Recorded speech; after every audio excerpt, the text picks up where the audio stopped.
our defending champion, Daria Kasatkina, who is up now to 11 in the world, made the finals at Indian Wells, and she's now your #1 ranked Russian, past Sveta. Sveta had it for 85 weeks. It is now young 20-year-old Daria Kasatkina. Well, it's always great when you can defend a title. You come back to a tournament where you've had success, where you're comfortable, and you can keep that momentum going. Kasatkina, she's had a nice start to the year, getting to the finals of Indian Wells as well. So she can't really move up in the rankings, but it would be a great boost for her to be able to come back and do well, or even defend this title last year, beating Hasta Pouille in the final. It was so great to get to know Kasatkina last year here at this tournament, and she was super emotional when she was able to win the title. And she played some of her best tennis in Indian Wells. It definitely looked like in Miami she was a bit fatigued, both physically and mentally. So she's had a little bit of a break now. I would suspect that she's so excited to be here. She talks about how much she loves the green clay.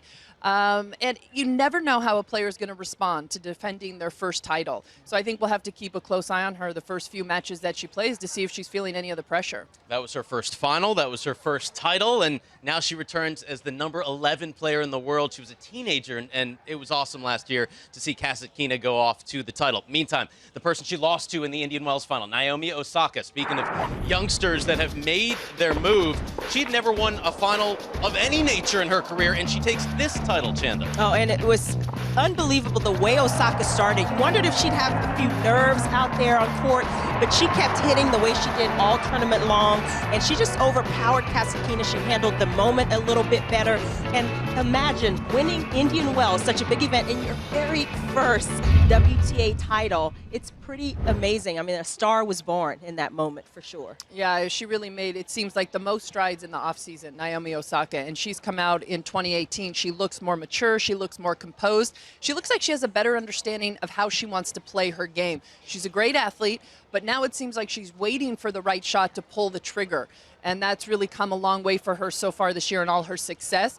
Tough to back it up, beat Serena Williams after winning that title. Yeah. What a tough draw, though, she had in Miami, because then she had Svitolina the very next match. Looked again, it's so tough to win a big title and come back again a few days later. A little bit out of gas. I would suspect she's ready to go here also. And Naomi up to 21 in the world. She can enter the top 20 depending on her success here at the Volvo Car Open. What do you think she'll end the year?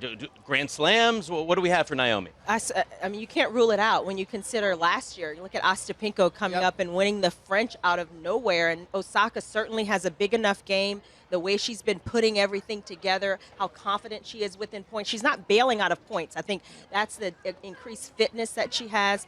And with a new coach, Sasha Bain, I think they have a great relationship. So he's able to keep her relaxed. I think the sky's the limit. All right, our defending champ is Daria Kasatkina, but it could be Sloane Stephens because she didn't play last year and she won in 2016, and she is coming off the biggest win of her career, taking out Jelena Ostapenko for the title. Of course, winning the U.S. Open as well. Maybe a little bigger, but Miami's still a big title. But, I mean, it was amazing that 12 months ago, Sloane was sitting here on our set with her foot in a boot and just coming off foot surgery. And what a run she has made these last 12 months, and another big title just on Saturday. It's going to be a tough transition for Sloane in a few days, not only to come off the joy of winning that title, but also switching surfaces. And it'll be a joy for everyone here to see her actually on the court, but I think it's a tough turnaround in this short a time frame and with different surfaces. After winning the U.S. Open, loses 8 straight matches, but she says, chill out, no worries. There's no pressure. She was enjoying life, and as we can see, has the talent to make a run whenever she steps on the court. Returning here, though, with the good vibes, what's that mean for her to come back to the place that she won a couple years ago? Well, she's broken into the top 10 for the first time, so that was a big thing for her to sort of get that offer back. She was at 11 before that, and that was constantly what she would hear. So she says, look, now you can't talk about me having my highest ranking at 11. I'm top 10, so don't talk about it anymore. But I think, you know, that's going to definitely relax her. And, you know, she has a chance. You can't move up the rankings a whole lot, but she has a chance to become maybe the #1 American player, to edge Venus out. So I mean, that's kind of a cool thing on your resume as well. So I think there's a little bit at stake for Sloane, but that's if she can make the transition. You know, it's always tough, as Lindsay said, after you win a big title, the emotion will come down from it, and also switching surfaces. So it'll be interesting to see how she starts out her first couple of matches. It'll also be interesting to keep an eye on how she responds to winning this title. Well, you just talked about 8-match losing streak after winning the U.S. Open. Seemed a little bit overwhelmed, maybe distracted in the fall season, the beginning part of this year. Be interesting to see how her and her team handle winning a title like this. And all the props to her for honoring her commitment to playing here. Then let's see how she does in the clay season. Hopefully, she's maybe learned a lesson and will use this more for positive momentum and some better and bigger results right after. We are in South Carolina, part of the United States of America. She's won 18 of her last 20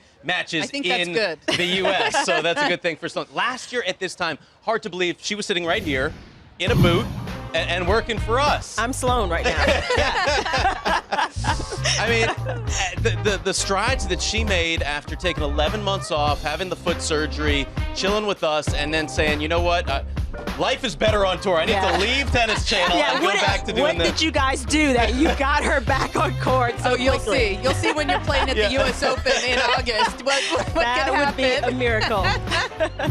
I mean, Mary Carrillo was saying this morning on our car ride over, we take these damaged birds and we heal them. We put them back together, and then we release them, and then they just win. Bethany Maddox-Sands, as well as Shelby Sloane. Rogers And this year week. it's going to be Shelby. Shelby's going to be winning, what, Wimbledon or the Australian Open? One of them. Maybe the French. Yeah, Been to the quarters there. All right, much more straight ahead here on Tennis Channel Live as we will break down all the matches for you coming up today. Plus, this